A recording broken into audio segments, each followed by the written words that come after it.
જીતી ગયા છીએ. આપણા આગળ 2 ટ્રોફી છે. તો ગાઈઝ આપણે મેચ જીતી ગયા છીએ. ખુશીમાં આપણે પી લીધો છે રસ. ભારત માતા કી જય.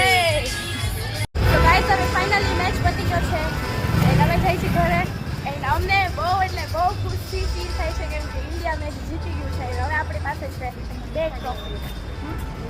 તો ગાઈઝ બાય બાય, જય શ્રી કૃષ્ણ. એન્ડ તમને બી અમારા વ્લોગ્સ ગમ્યા હોય તો અમારી યુટ્યુબ પર ચેનલ છે સબસ્ક્રાઈબ કરજો એન્ડ અમારા ઇન્સ્ટાગ્રામ પેજને ફોલો કરજો.